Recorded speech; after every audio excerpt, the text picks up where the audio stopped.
आणि आम्ही मित्र पक्षात लढतोय. मित्र पक्षाची शेवटी काय असतं की जर 1-2 कमी केले, 5 कमी केले तर मित्र पक्षालाच मागतो. काँग्रेसला थोडी मागणार आहे, एमआयएमला थोडी मागणार आहे. एमआयएमला मागणार नाही, काँग्रेसलाही मागणार नाही. मागवत तर कोणाचा हात पुढे घेऊ तर मित्र पक्षाचा करतो आपण. पण मला वाटतं अमरावतीमध्ये अशी स्थिती येणार नाही. तुमच्या सर्वांच्या आशीर्वादाने आम्ही निवडून येऊ.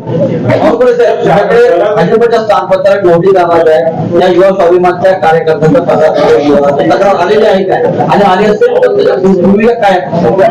नाही, एक आहे की पहिल्यांदा आम्ही जेव्हा त्यांच्याशी बसलो रवी राणाशी, तेव्हा काही जागेवर महायुती करावीचा विचार झाला.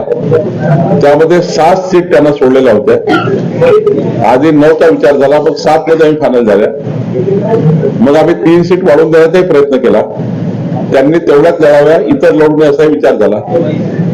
पण आम्ही 9, त्यांनी जर 30-35 टाकले असतील तर ते काही मान्य नाही. त्यामुळे 9 तर आम्ही सोडल्याच आहे, 7 तर आम्ही सोडल्याच आहे. 7 वर तर आम्ही काही विरोधात बोलतच नाहीये. पण ज्या आमच्या भाजपाच्या सीट आहेत त्या पूर्ण सीटवर त्यांनी कमळातच त्या ठिकाणी प्रचार केला पाहिजे अशी अपेक्षा आहे. कारण त्यांनी इतक्या सीट टाकलेल्या आहे की आता ती आमची युती झालेली आहे, ती युती आता किती नैसर्गिक राहील, किती ती जी काही वस्तुयुती आहे त्याच्या आधारावर चर्चा केली. नैसर्गिक युती व्हावी असा विचार केला होता. आम्ही तशा जागाही सोडलेल्या, त्या ठिकाणी कमळाचा काही उमेदवार टाकला नाही. पण रवी राणाजी यांनी अनेक ठिकाणी कमळाचे विरुद्ध उमेदवार टाकले आहे. तर त्यांनी ते नको टाकायला पाहिजे होते असं आमचा अपेक्षा होती. शेवटी त्यांनी त्याच्या पक्षाचा निर्णय करायचा आहे, त्यांच्या पक्षाचा निर्णय मी करू शकत नाही. पण आमच्याही भाजपच्या नेत्या त्यांच्याकडे एकत्र परिवार आहेत, त्यामुळं एकत्र परिवार आपल्याकडे असल्यामुळं मी सुद्धा गेलो पालकमंत्री म्हणून. शेवटी भाजपाच्या नेत्याच्या परिवारात राहतात. त्यामुळे भाजपच्या नेत्यांशी म्हणजे नवनीत राणांशी आज बोललो, रवी राणांशी बोललो. त्यांना विनंती केली की यावेळी भारतीय जनता पार्टीच्या पूर्ण पॅनल करता आपण मदत करा. शेवटी या जिल्ह्याचा पालकमंत्री माझी जबाबदारी आहे की मित्र पक्षांना मदत मागणे, मित्र पक्षाची युती टिकवणे. आम्ही शिवसेनेची चर्चा केली, शिवसेनेची रात्रभर बसलो, नाही झाली युती शिवसेनेची. त्यांनी त्या ठिकाणी वेगळे लढवले. नवनीत राणालाही वाटलं की म्हणजे रवी राणालाही वाटलं की आम्ही 7 दिलेल्या जागा पर्याप्त नाहीये. बडनेरा मतदारसंघाच्या सर्व 40 त्यांना पाहिजे. शेवटी प्रत्येकाला घोडा मैदान समोर आहे. आता त्यांना 40 पाहिजे तर 40 देऊ शकत नाही, त्यांना 20 पाहिजे किमान त्या 20 देऊ शकलो नाही. भारतीय जनता पार्टी हा मोठा पक्ष आहे, त्यामुळे आम्ही त्यांना 7 देऊ शकलो. 7 मध्ये आम्ही इमानदारीने कुठलाही कॅन्डिडेट दिले नाही.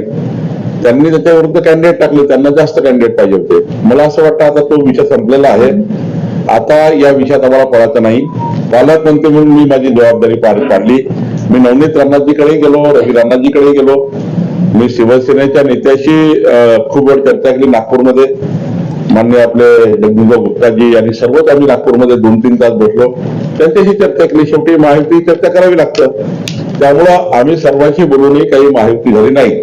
आता आमच्या समोर एकच टार्गेट आहे, भारतीय जनता पार्टीचा जो कार्यकर्ता कमळात उभा आहे त्याला 100% ताकद देऊन निवडून आणणे हाच अजेंडा आता आमचा आहे.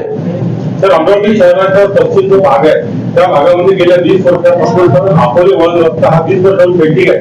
खूप करोडो रुपये अकरो रुपये तिथे लागून गेले सरकारचे आणि आजही तो दूर झालेला नाही, अपवाद पडलेला आहे. त्या विषयावर आपल्या पुढे मी सर्वच वाचून दाखवलं नाही आहे, वचननामा फार मोठा आहे नाहीये, पण तो खूप वर्षापासून पेंडिंग पडलेला आहे. बरं, मी या मुंबईच्या मागच्या बजेटमध्ये त्याचा विचार करेन. भाजपाची गॅरंटी केलं याच्यामध्ये सर्वात मोठी समस्या आहे ती आहे त्यामुळे सर्वात मोठी समस्या वाहतूक झाली एक.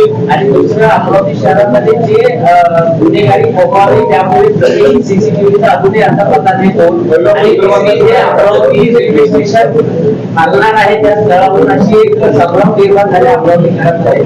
त्याच्यावर सुद्धा सर्वात अमरावतीकडे ते याच्यात नाही आहे. ज्या विषयावर ऑलरेडी काही निर्णय झाले आहेत त्यामुळे त्या विषयाचा आम्ही अंतर्भूत केले नाही. पहिला, सीसीटीव्ही सर्व्हिलन्सचा ऑलरेडी प्रस्ताव राज्य सरकारकडे गेलेला आहे. 110 कोटीची मागणी आम्ही केलेली आहे. मार्चच्या बजेटमध्ये आणण्याचा आमचा प्रयत्न आहे. ते ऑलरेडी प्रपोज आहे, त्यामुळे आम्ही त्यात घेतलं नाही. नंबर 1. नंबर 2, उडान पुलाची बैठक ऑलरेडी देवेंद्र फडणवीस साहेबांकडे झाली, त्यामध्ये महारेलचे करार झाला, त्यामुळं त्या ठिकाणी हे टाकण्याची गरज नव्हती. नंबर 3, जर आता वाटतं तर आम्ही ऍडिशन करून टाकू, काय अडचण नाही. पण तिसरं, जे आपण म्हटलं की इकडं हलणार आहे, तिकडं हलणार आहे, तिकडं हलणार आहे, सध्या कुठला असा प्रस्ताव नाही आहे. सध्या फक्त जो उडान पूल आहे त्याला चांगल्या पद्धतीने महारेलने डिझाईन केलेला आहे, त्या डिझाईनला आम्ही समोर जातोय. अमरावतीमध्ये पाण्याची मोठी समस्या अमरावतीमध्ये आहे. 60% काम पूर्ण झालं आहे. 40% काम पुढच्या 6 महिन्यात पूर्ण करून नवीन पाण्याची योजना 24/7 पाण्याची योजना आपण करतोय.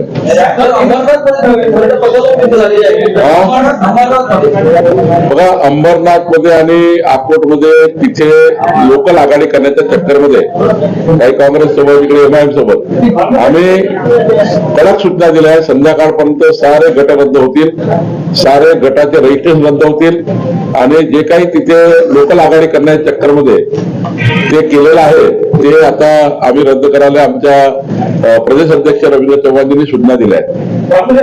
मध्यंतरी आपण ऍडव्होकेट प्रशांत देशपांडे यांच्या घरी गेला होता. ते काही कार्यक्रम तुम्ही होते. ऍडव्होकेट प्रशांत देशपांडे मागच्या त्यावेळेस काही कार्यकर्त्यांचा आरोप लावला, नोट करप्शन आणि लेटर करप्शन. मी आपल्याला जागेपूर्वक सांगतो, आमचा कोर ग्रुप निपक्षपणे सर्वेच्या आधारावर प्रत्येक तिकीट वाटप केली आहे. कोणीही अशा चुकीच्या अफवा तयार करून भारतीय जनता पार्टीच्या नेत्यांना बदनाम करण्याचं काम करता आहे.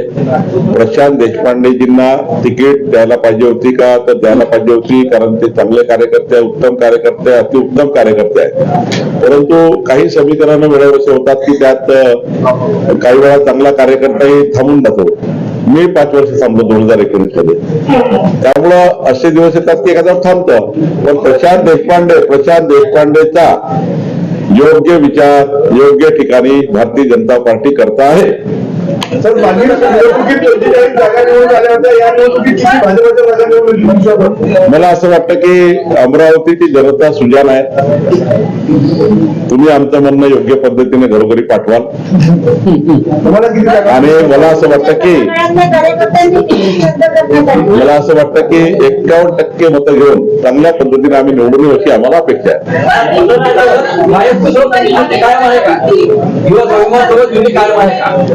जिथे भारतीय जनता पार्टीचं कमळ लढतं आहे तिथे 100% कमळ निवडून आणणे आमची जबाबदारी आहे. सर, महापौर पदाला चेहरा कोण आहे? महापौर पदाकरता एक तुम्हाला सुचवा लागेल किंवा आरक्षणाची वाट पाहावं लागेल. आरक्षण आल्यावर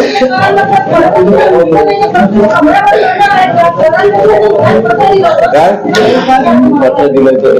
ते 3 उमेदवार कमळावर लढणार आहेत. आज पत्र जाणार आहे ही प्रेस झाल्यावर आणि कमळावर लढणार आहेत.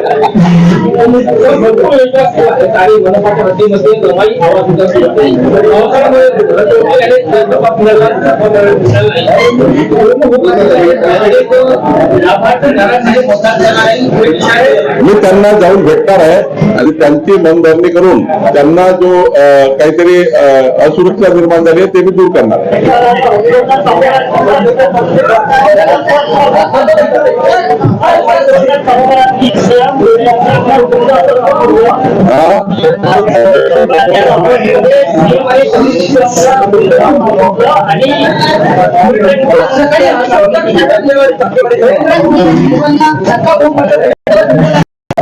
हर्षवर्धन सत्तारांना अमरावतीच्या आणि नागपूरच्या दोनही मंगळ रुग्णालयात ऍडमिट करण्याची वेळ आलेली आहे.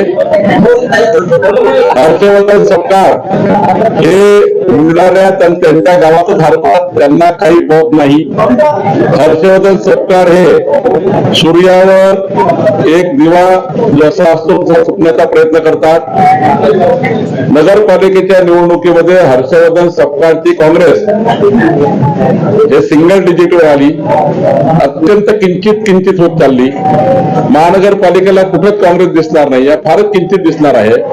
आणि त्यामुळं राहुल गांधीकडनं त्यांचं पद वाटवण्याकरता मी ऐकलंय त्यांचं पद जाणार आहे. नगराध्यक्ष निवडणुकीला त्यांचा काही परफॉर्मन्स चांगला नाही आणि त्यामुळं त्यांचं पद जाणार असं मला कळलं. राहुल गांधीकडनं त्यांचं पद वाचवण्याकरता ते देवेंद्रजीवर टीका टिप्पणी करून ते व्हिडिओ ते राहुल गांधीला पाठवतात. तर राहुल गांधी तेवढी शाबासकी देतात म्हणून ते असे बोलतात.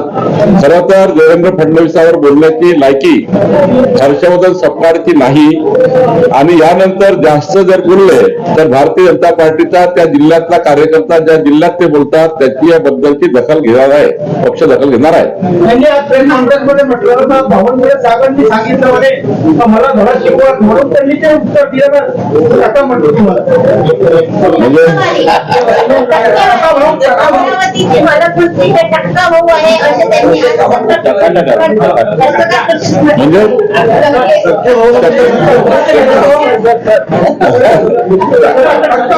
म्हणजे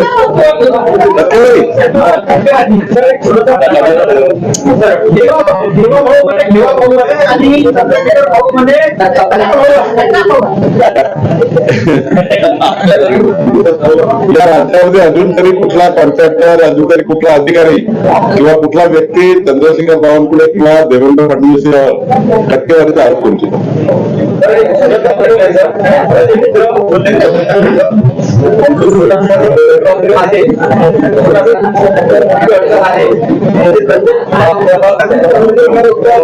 याचा एक इंटिग्रेटेड प्लॅन तयार करतो आम्ही आणि त्याच्यामध्ये घेतोय.